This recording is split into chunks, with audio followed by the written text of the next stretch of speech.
Nicolas Pepe, moi, réellement, ne me surprend plus. Buteur encore, lors du dernier match que Villarreal a joué en championnat, où d'ailleurs il était titulaire, il était parmi les convoqués, et ensuite il était titulaire. Et ça fait depuis pas mal de temps qu'on n'a pas encore retrouvé ça. Parce que vous savez, depuis le début de la saison, il était régulier avec Villarreal. Il s'est pas blessé, mais le peu de fois où il s'est blessé, il a réellement perdu sa place de titulaire. Et ce qui me plaît, et ce qui fait que Nicolas Pepe, pour moi, est en train réellement de monter en puissance, c'est que dès son retour de blessure, il grappillait quelques minutes quand même. L'entraîneur lui faisait jouer des bouts de match, ce qui est tout à fait normal parce qu'il revenait de blessure. Parce que la majorité des joueurs, quand ils reviennent de blessure, logiquement, on te fait jouer des bouts de match pour ne pas que tu rechutes. À part d'autres joueurs que lorsqu'ils reviennent de blessure, ils sont titulaires en même temps. Enfin bref, Nicolas Pepe, depuis qu'il revient de blessure, il est titulaire et il y a des prestations qui vont avec. Il marque des buts, il délivre des passes décisives. La dernière fois encore, il a marqué lors du match que Villarreal a joué, il a encore marqué. Franchement, Nicolas Pepe est en train de monter en puissance. Et ça me fait réellement plaisir. Parce que vous savez, durant cette trêve du mois de mars, on n'a pas réellement profité de Nicolas Pepe parce qu'il n'était pas réellement en jambes. Et même s'il n'était pas réellement en jambes, mais lorsqu'il est venu à la trêve du mois de mars, franchement, il n'était pas... En tout cas, moi, il m'a donné réellement satisfaction. Même si après il était sorti, il n'a joué qu'une seule mi-temps.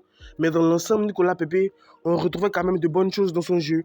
Du mouvement, de la percussion, du rythme. Il driblait les joueurs. Lui et Wilfried Senghor réellement, sur le côté droit, lors du match contre la Gambie, se sont réellement régalés. Mais après, il a été sorti pour cause de blessures. L'entraîneur n'a pas voulu le forcer. Il a dit lui-même en conférence de presse qu'il a reçu une petite gêne. Donc, il n'a pas voulu le mettre titulaire parce qu'il n'avait pas joué le match contre le Burundi.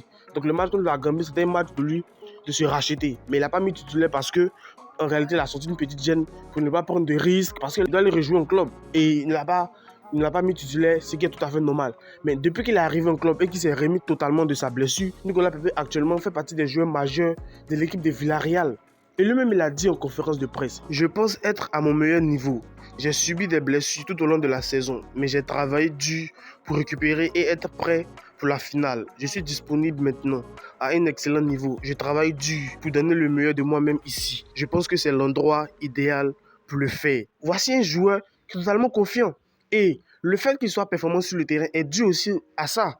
Parce qu'un joueur qui n'est pas réellement en confiance, qui n'a pas réellement la confiance du coach, il ne peut pas réellement s'exprimer sur le terrain. Et actuellement, ce que Nicolas Pepe vit, c'est qu'il bénéficie de la confiance du coach. Il est titulaire indiscutable. Le coach lui fait absolument confiance. Raison pour laquelle Nicolas Pepe arrive à s'étaler. On rappelle que son contrat avec Villarreal finit en 2026. Donc il doit passer encore une saison. Mais le club veut prolonger avec Nicolas Pepe. Ils sont en train de discuter avec lui. Il y a des discussions qui sont en cours. Et le club veut prolonger Nicolas Pepe parce qu'ils connaissent sa qualité et ils savent ce qu'il est capable de les apporter sur un terrain. On l'a tous vu. Et moi, je pense que réellement, Nicolas Pepe doit prolonger. Ça sera certainement sûr dans les prochains jours à venir. Mais Nicolas Pepe doit prolonger.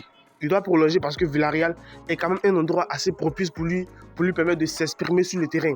D'ailleurs que Villarreal sera qualifié pour la Ligue des Champions la saison prochaine parce que cette saison en Liga, on prend 5 équipes, le Real Madrid, le FC Barcelone, l'Athletic Bilbao et Villarreal, c'est les 5 clubs qui vont prendre en Liga. Et Nicolas Pepe, d'ailleurs, ils ont quelques points d'avance sur le 6e qui est, je crois, Real Betis si je ne m'abuse. Ça sera certainement sûr que Villarreal va se qualifier pour la Ligue des Champions. Ce qui va lui permettre encore d'élever son niveau de jeu. Actuellement, sa valeur marchande est estimée à 9 millions d'euros. Donc, ils vont prolonger son contrat. Et les gars, ça me fait réellement plaisir. Moi, je souhaite qu'il reste à Villarreal parce que je trouve cet environnement-là assez parfait pour lui. Je sais pas ce que vous pensez de ça. Et les gars, regardez ce qui est dit ici encore. L'ancien ailier d'Arsenal, Nicolas Pepe, affiche une forme fulgurante ces derniers matchs avec Villarreal. L'Ivoirien a connu des difficultés de régularité depuis son départ du club londonien, mais semble avoir trouvé ses marques en Liga récemment. 5 apparitions au but et 2 évaluations d'hommes du match. Lors de ses 4 derniers matchs, il retrouve son meilleur niveau. Franchement, c'est des statistiques vraiment exceptionnelles. Sur les 4 derniers matchs de Nicolas Pepe, où il a été 2 fois élu homme du match. Durant ces 4 derniers matchs, il a une note de 8,2, de 9,3, de 7,0 et de 8,2. En tout cas, en moyenne, ça fait une note de 8 sur 10 par match. Franchement, Nicolas Pepe est réellement en train de monter en puissance. Moi, j'espère surtout qu'il va rester à Villarreal pour continuer sur cette belle forme-là. Moi, j'avais dit réellement que Mahmoud Donjolais, si réellement il souhaite évoluer, si réellement il souhaite, n'est-ce pas, franchir cette étape, mais ce palier en équipe nationale de Côte d'Ivoire et même en club, pour qu'il puisse briller davantage, pour qu'il soit réellement performant sur le terrain, comme il est au Danemark, il faut réellement qu'il change de championnat et qu'il parte dans un des 5 grands championnats européens. Je vous l'avais dit récemment. Mario Dorgeles actuellement est pisté par pas mal de clubs. Regardez ce qui est dit ici. Nordjylland talent Mario Dorgeles can leave the club this summer. Several clubs have started approach for the 20 years old. Premier League, La Liga and Bundesliga club are all keen on the Iranian player. Anglais aussi. Donc, traduit littéralement, le jeune talent de Nordjylland Mario Dorgeles pourrait quitter le club cet été. Plusieurs clubs ayant déjà approché le joueur de 20 ans, les clubs de Premier League, de Liga et de Bundesliga sont tous intéressés par le joueur ivoirien. Donc, il y a des clubs de Bundesliga, de Premier League, de Liga qui sont intéressés par Mario Dorgeles. Et moi, je veux réellement qu'il parte. Parce que comme je vous l'ai dit, cet été-là, ce mercato qui arrive sera vraiment un mercato de feu. Parce qu'il y a beaucoup d'Ivoiriens qui sont demandés sur le marché des transferts. Mario Dorgeles il est demandé par pas mal de clubs en Bundesliga. Mais moi, je préfère qu'il parte d'abord en Bundesliga. Je ne sais pas pour vous, mais moi, je préfère d'abord qu'il parte en Bundesliga. Parce que je trouve le championnat assez paisible quand même. Qu'il parte dans un club où il pourra réellement avoir du temps de jeu pour pouvoir se relancer. Parce qu'on rappelle qu'il est en sélection depuis pas mal de temps. Depuis les éliminatoires de la CAN, Mario Dorgeles est un joueur qui est avec les éléphants. Même s'il n'a pas été appelé lors de cette récente trêve du mois de mars, mais c'est un joueur qui est en forme au club. Cette saison, c'est 32 matchs pour 2 buts et 4 passes décisives. Un temps de jeu de 2200 minutes par là. Il est réellement en forme. Il est réellement régulier avec l'équipe de Nordjylland. Il est titulaire indiscutable là-bas. Et ça, réellement, c'est à mettre à son actif. Mais ce que je craignais, c'est qu'il ne puisse pas franchir ce palier-là avec les éléphants. Et ce n'est pas lui seul, il y a Mohamed Diomandé qui est là. Et voici des joueurs aussi que je pense qu'il doit réellement franchir un palier avec les éléphants. Parce qu'ils sont tous bons en club, ils brillent en club. Mais en équipe nationale de Côte d'Ivoire, c'est réellement pas ça. Ils font toujours pas partie des plans de MX Faye, visiblement parce qu'ils sont rarement titulaires. Il les fait beaucoup de fois rentrer en coup de jeu. Donc, s'il part dans un championnat plus compétitif, dans un club plus compétitif, dans un club quand même qui joue le haut du tableau parce que actuellement sa valeur marchande est estimée à 3,50 millions d'euros par là, s'il décide de partir dans un club de Bundesliga, moi je pense que réellement ça va l'aider. Pas de Premier League parce que la Premier League c'est quand même une assez haute intensité. C'est pas Emmanuel Agbadou aussi qui peut s'adapter en un clin d'œil. Enfin bref, Mario Dorgeles est pisté par les clubs et moi je préfère réellement qu'il parte d'abord en Bundesliga. Parce que je trouve cet environnement-là assez paisible. Il y aura moins de pression. Même si c'est un grand championnat, mais à mon sens, il y aura moins de pression. Et réellement, il pourra réellement performer sur le terrain. Parce que Nordjylland, actuellement dans le championnat danois, où il est en ce moment, on prend que 2 équipes pour participer aux compétitions européennes. Il y a Midtjylland et Copenhague, qui sont réellement les réguliers dans cette phase de jouer la Ligue des Champions, l'Europa League, etc. On prend uniquement que 2 clubs. Donc il y a un premier club qui va jouer les tours de qualification pour, ou je crois la phase de groupe pour la Ligue des Champions. Et il y a un seul club aussi qui va jouer la Ligue Europa. Donc franchement, c'est assez serré. Et Nordjylland n'est pas réellement une équipe qui joue le haut du tableau. Actuellement, je crois qu'ils sont 5e si je ne m'abuse. Donc il doit aller se relancer ailleurs. Parce que s'il veut viser la Ligue Europa, la Ligue des Champions, parce que tous les joueurs actuellement ivoiriens sont prêts à jouer la Ligue Europa, la Ligue des Champions. Chacun se démène dans le club. Et je veux que Mario Dorgeles soit réellement dans cette dynamique-là. Qu'il parte réellement dans un club compétitif. Et ça, réellement, ça va l'aider. Et je pense que s'il est réellement dans un club compétitif, dans un championnat, en tout cas où il y a pas mal d'intensité, où il est obligé quand même de surmonter une certaine concurrence et de s'imposer en tant que titulaire, je pense réellement qu'en équipe nationale, il aura sa chance. Parce qu'on a tous regardé ces matchs, on sait qu'il y a de la qualité, un très beau milieu défensif qui est capable de nous apporter pas mal de choses, les gars. Là, je pense que réellement, il n'y a plus de doute. Wilfried Zaha butait encore avec Charlotte FC, je crois que c'est son 4e but de la saison. Il est en train de monter en puissance. Et moi, j'avais dit dans ma vidéo précédente, concernant les joueurs en MLS, Wilfried Zaha, pour moi, doit être essayé. Il doit être essayé parce que, dans son attitude, de la façon qu'il joue sur le terrain, je sens réellement un joueur qui veut. Même si on rappelle qu'il est prêté à Charlotte FC, c'est toujours encore un joueur de Galatasaray. Donc, il peut revenir, sachant très bien que Galatasaray, ça joue le haut du tableau, ça joue la Ligue des Champions, la Ligue Europa, etc. Wilfried Zaha, pour moi, a une chance avec les éléphants.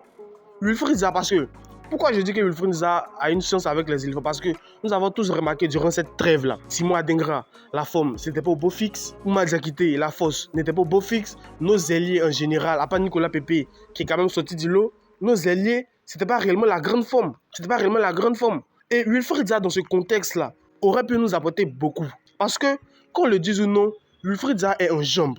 Il a une jambe, même si sa première moitié de saison, il ne jouait réellement pas à Lyon, il n'était réellement pas un joueur assez régulier. On le mettait beaucoup sur le banc, il a joué plus de 4 matchs, si je ne m'abuse, avec Lyon. Mais actuellement, depuis mars, à Charlotte FC, il est quand même titulaire indiscutable.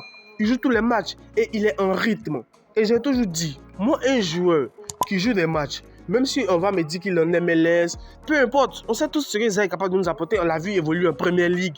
Donc ne me dites pas qu'un joueur qui évolue en Premier League ou qui a d'ailleurs brillé à Crystal Palace va subitement, n'est-ce pas, être un joueur qui ne connaît plus rien sur le terrain. Wilfried Zaha actuellement est un joueur qui est en forme. Il a assez de temps de jeu. Certes, il ne marque pas à chaque match. Mais la dernière fois, son but qu'il marque, franchement, cette frappe de loin, franchement, c'est un joueur qui est en train de monter en puissance. Et moi, je me dis que lors des prochaines trêves avec les éléphants, MS Faye doit l'essayer. On rappelle que sa dernière sélection avec les éléphants remonte lorsque la Côte d'Ivoire jouait face au Maroc, en prélude de la CAN, qu'on a d'ailleurs remporté, où on a joué face au Maroc, où je crois qu'on a fait un but partout. Je ne sais pas si c'était la trêve de septembre ou octobre, je ne me rappelle plus trop. Mais Wilfried Zaha, qui est d'ailleurs rentré en coup de jeu ce jour-là, a fait une prestation quand même un petit peu mitigée. Mais en club, je pense qu'il est en train de se racheter. Il est en train de se racheter. Et moi, je pense réellement qu'on doit l'essayer.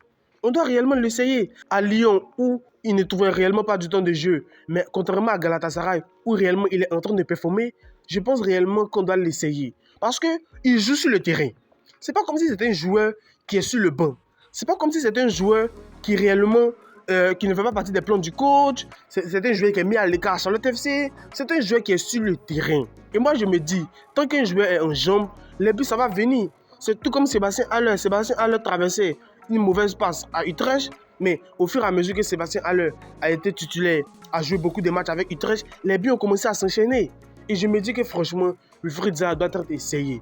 Je ne sais pas s'il va venir être titulaire, je ne sais pas, parce qu'on ne sait jamais aussi, il peut venir être titulaire, mais je pense réellement que Wilfried Zaha n'a pas encore réellement dit son dernier mot. J'ai ce sentiment-là. Je ne sais pas pour vous, hein, mais moi je pense réellement que Wilfried Zaha, en équipe nationale de Côte d'Ivoire, ça sera un bénéf. Un Wilfried Zaha en équipe nationale de Côte d'Ivoire, un Adingra et aussi un Traoré Béni, franchement, ça sera du régal sur le côté gauche. Moi, je ne sais pas ce que vous pensez de ça, mais actuellement, Wilfried Zaha brille avec Charlotte FC, titulaire indiscutable, assez de temps de jeu. Et franchement, je pense que lors des prochaines, peut-être pas la trêve du mois de juin, mais lors des prochaines trêves avec les éléphants, je pense que réellement, on doit lui faire appel. Parce qu'il brille en club et il laisse une belle série actuellement. Il a assez de temps de jeu, il est dans le rythme de la compétition. Je rappelle aussi que Traoré Béni a été buteur lors du dernier match de FC Bâle en championnat. Ça lui fait désormais 34 matchs pour 12 buts et 8 passes décisives. Il est réellement en train de monter en puissance. Encourageons-le et j'espère surtout que cet exploit qu'il est en train de réaliser en club, il puisse le réitérer avec les éléphants. Son concurrent Wilfried Zaha habité aussi. Franchement, la concurrence sera très rude. Donc les gars, on va s'arrêter sur ça. Donnez-moi vos avis dans les commentaires. Dites-moi ce que vous en pensez. J'hésiterai pas à vous répondre. Abonnez-vous si ce n'est pas déjà fait. Lâche-moi ton like et on se retrouve pour une prochaine vidéo. Allez, peace out.